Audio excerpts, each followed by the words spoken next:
Assalamualaikum warahmatullahi wabarakatuh. Semangat pagi anak-anakku semuanya. Bagaimana kabar kalian pagi ini? Semoga kalian tetap semangat, sehat, dan yang pasti semangat ya untuk belajar kejuruan bersama Bu Anita. Sekedar flashback untuk mata pelajaran kejuruan untuk pertemuan minggu lalu. Kita belajar tentang apa coba? Benar, kita belajar tentang technopreneurship dan entrepreneur. Nah, kita sudah belajar untuk technopreneurship, apa itu definisinya, kemudian tujuan, karakteristik, dan perbedaan antara technopreneur dan entrepreneur. Dan bahkan kita juga sudah belajar tentang tokoh-tokoh yang ada di dunia maupun di Indonesia. Untuk kali ini kita akan belajar tentang profesi-profesi yang ada di desain komunikasi visual. Yang pasti kalian setelah lulus dari SMK, selain kalian melanjutkan kuliah, pastinya ada ya yang ingin bekerja atau bahkan menjadi seorang entrepreneur maupun seorang technopreneur. Nah, kira-kira peluang bisnisnya di mana ya untuk profesi-profesi yang desain komunikasi visual ini? Nah, silahkan simak penjelasan untuk presentasi Bu Anita berikut ini.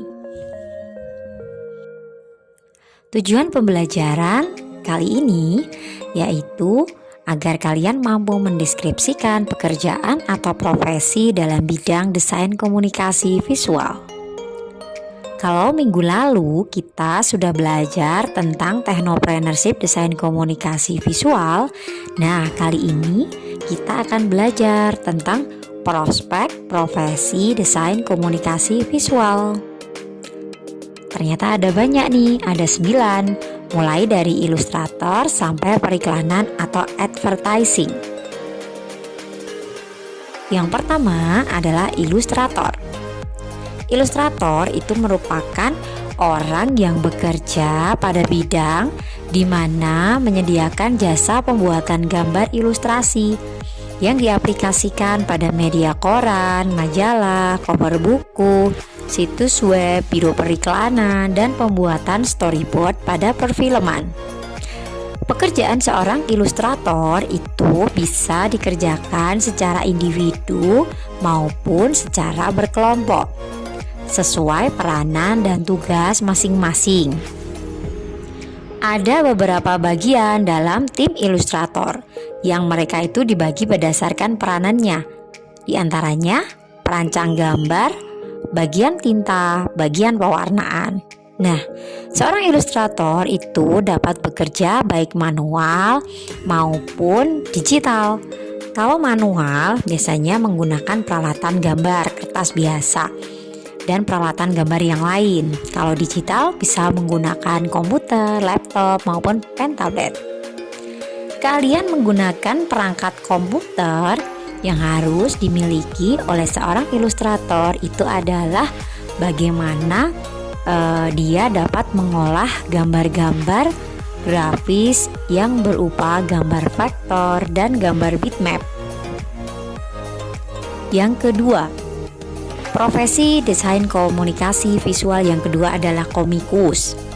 Nah, seorang komikus ini tidak jauh berbeda nih dengan seorang ilustrator. Dia bekerja berkaitan dengan gambar juga. Nah, seorang komikus dapat membuat sebuah cerita komik yang mana ceritanya lebih kompleks. Nah, mungkin dari sini kalian jadi berpikir ya, kok bekerjanya kaitannya dengan gambar menggambar kan gitu. Nah, kamu mungkin pengen nanti ketika melanjutkan pengen kuliah di DKV, padahal kamu gak suka nih sama menggambar. Gak masalah sih ya, pada prinsipnya intinya bukan dari pandainya, tetapi dari yang penting kalian suka. Kalian suka nanti bisa diimprove gitu. Yang penting udah suka dulu deh gitu dengan gambar. Untuk yang ini nih, hasil karya kakak kelas kalian yang warnanya biru, ini hasil karya dari kelas 10 Tapi kakak kelas kalian yang ini naik kelas 11, ini dulu pakai sket gambar kemudian diedit di Adobe Photoshop. Nah, untuk selanjutnya yang ketiga, desainer grafis. Kalau tadi yang pertama ilustrator, kemudian yang kedua komikus, yang ketiga desainer grafis. Desainer grafis itu adalah orang yang membuat atau merancang desain, baik desain logo, desain kemasan maupun packaging. Mungkin kalian ya sering jajan atau beli snack apapun itu, roti, pasti kan ada kemasannya, termasuk plastik juga. Plastik kaos itu kan ada desainnya ya, ada gambarnya. Nah, itu jika kalian perhatikan, itu semuanya adalah karya dari desain grafis. Desainer grafis, mereka sangat luar biasa berkarya lewat ide-idenya. Nah, seorang desainer grafis ini bisa membuat logo, bisa membuat undangan pernikahan, kartu nama, spanduk, dan lain sebagainya. Termasuk MMT, banner, X-banner, kalender, kaos, merchandise, mug, segala macam ya, cover majalah, itu juga bisa. Nah, selanjutnya untuk yang keempat, desainer web. Desainer web itu adalah orang yang mendesain web. Jadi mungkin kalian sering ya kalian membuka website. Nah, tapi kalian tidak pernah memperhatikan. Nah, kita ambil sampel aja deh. Ini website SMKN Matese.sch.id. Ternyata desain untuk website sendiri itu ada pekerjaan tersendiri untuk desainernya. Nah, contohnya seperti ini, ada nomor HP, nomor telepon, email, kemudian ada instruksi-instruksi yang ada di sini. Ini semua itu adalah pekerjaan dari desainer web. Mungkin kalian tidak pernah memahami ya. Nah, dari sinilah kalian jadi tahu. Nah, tata letak tab ini misalnya SMKN Matesi, profil, kompetensi keahlian, dan sebagainya. Ini semua adalah bidang pekerjaan seorang desainer web. Bagaimana bisa merancang yang namanya website itu bisa nyaman untuk dibaca. Jadi kalau websitenya bagus, otomatis nanti viewernya juga banyak, pengunjungnya juga banyak. Nah, untuk saat ini yang namanya web designer itu adalah pekerjaan yang paling terpopuler saat ini. Kenapa? Karena untuk saat ini banyak sekali nih perusahaan-perusahaan yang ingin membuat website atau pasarannya menggunakan media digital. Dan ini adalah kesempatan besar buat kalian untuk menjadi seorang desainer web. Nah, selanjutnya animator. Yang namanya animator itu ya pembuat animasi. Pastinya dia adalah orang yang menciptakan gambar, kemudian dia menyusunnya dan menggerakkannya dengan cepat. Nah, animator itu bekerja dalam berbagai bidang seperti film, televisi, video game, dan internet. Kalian pastinya sudah tidak asing ya kalau yang namanya animasi. Ada banyak sekali animasi yang ada di televisi maupun di YouTube. Contohnya ada Mickey Mouse, Minnie Mouse. Kemudian itu sudah lama ya, kalau dibilang Mickey Minnie itu Frozen, ini termasuk baru.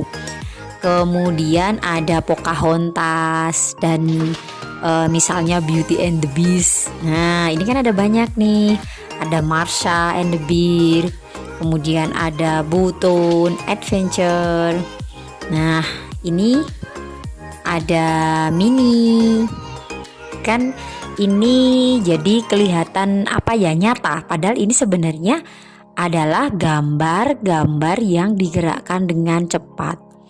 Dan untuk saat ini animasi yang berkembang itu ada animasi 2 dimensi, 3 dimensi, dan 4 dimensi. Nah, pastinya akan sangat menarik sekali karena membuat animasi itu grafisnya juga harus kuat ya.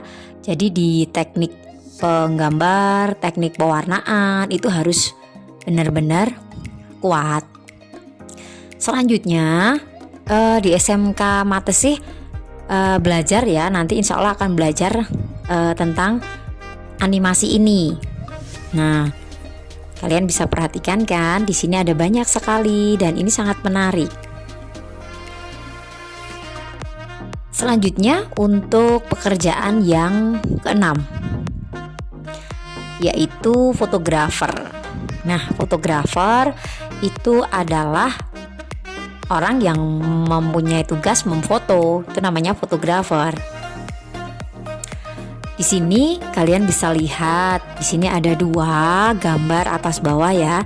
Ini kakak kelas kalian, alumni yang mereka bergabung di Eskamatif yang memang ditugasi kalau misalnya ada job-job yang kaitannya dengan pengambilan gambar, baik foto maupun video plus editing. Nah, seorang fotografer itu kalau dia dinilai dari kualitas bidikan fotonya. Kalau misalnya fotonya bagus, dia bisa dibayar mahal gitu. Nah, kemudian yang ketujuh, videografer. Orang yang bekerja, dia merekam video, mengambil gambar tetapi dalam bentuk video. Kemudian merekam suatu objek gambar video dalam membuat produksi suatu iklan atau film, itu disebut videografer. Tugasnya ia harus mengambil atau merekam objek gambar secara bagus dan menarik, pastinya harus berkualitas ya. Nah, setelah diambil oleh videografer, akhirnya masuk ke editor video. Untuk editor video, dia adalah orang yang tugasnya ngedit. Ibaratnya kalau di tata boga ya, yang masak ya, yang nambahi pemanis, itu adalah editor video. Kalau di SMK Matesih, kita biasa editing itu menggunakan software Adobe Premiere, dan untuk editingnya kita menggunakan software Adobe After Effects. Nah, fungsi dari pengeditan video itu adalah agar video rekamannya dapat disajikan kepada orang lain secara baik dan menarik. Jadi di sini yang namanya editor video itu juga merupakan kunci. Karena kalau misalnya video yang diambil adalah bagus tetapi editornya kurang bagus, nanti sama saja tidak akan maksimal hasilnya. Dan yang terakhir, ini adalah periklanan dan advertising. Periklanan saat ini merupakan peluang kerja yang lumayan tinggi nih untuk desain komunikasi visual. Kenapa? Kalian tahu sekarang hampir semuanya online kan? Hampir semuanya online dan semua perusahaan itu berbondong-bondong untuk membuat iklan yang bagus di media internet, di sosial media. Nah, pekerjaan ini butuh ide, kreativitas, dan inovatif, mulai pembuatan desain, kemudian membuat poster, iklan televisi, dan media luar ruangan seperti baliho atau videotron. Selanjutnya, sebenarnya masih ada ya, kalau dibilang ada banyak selain ini. Kira-kira bisa nggak sih kalau misalnya alumni dari DKV itu mengajar? Nah, seperti Bu Anita nih ya, sekarang Bu Anita menjadi seorang guru. Nah, pastinya sangat bisa kalau kalian berprofesi pengen menjadi seorang pengajar, mestinya bisa nanti mengajar di grafis, di desain komunikasi visual. Nah, ini yang kita pelajari mulai dari Illustrator, kemudian komikus, desain grafis, sampai ke periklanan atau advertising. Nah, ada beberapa yang memang masih ya untuk kaitannya dengan profesi DKV. Nanti silahkan kalian mencarinya di internet, untuk sumber-sumber yang lain pastinya banyak. Nah, selanjutnya kita lihat di sini ada wanita pingin nanti ketika kalian kelas 11 atau kelas 12 nanti kalian bisa display ya. Jadi kalian display pekerjaan kalian, jadi buat semacam gambar, semacam pameran ya, pameran desain komunikasi visual. Dan yang terakhir di sini ada quote nih, ada quote kita kali ini, yaitu yang pertama, masalah adalah ujian pendewasaan. Jadi tidak ada alasan menyalahkan orang lain. Benahi diri dan mari melangkah. Yang kedua, mengeluh hanya akan membuat hidup kita semakin tertekan. Sedangkan bersyukur akan senantiasa membawa kita pada jalan kemudahan. Nah, itu tadi ya 2 quote yang ternyata memang kita harus banyak bersyukur. Jadi dengan kita bersyukur itu akan membawa kita pada jalan kemudahan, dan masalah itu adalah ujian. Tak ada yang orang hidup tanpa masalah. Tapi di sini bagaimana kita belajar tidak menyalahkan orang lain, tapi kita harus belajar untuk koreksi diri. Nah, anak-anakku, kita sudah belajar ya untuk profesi DKV. Saya rasa untuk pertemuan ini cukup ya. Insya Allah sudah cukup jelas. Kita lanjutkan untuk pertemuan selanjutnya.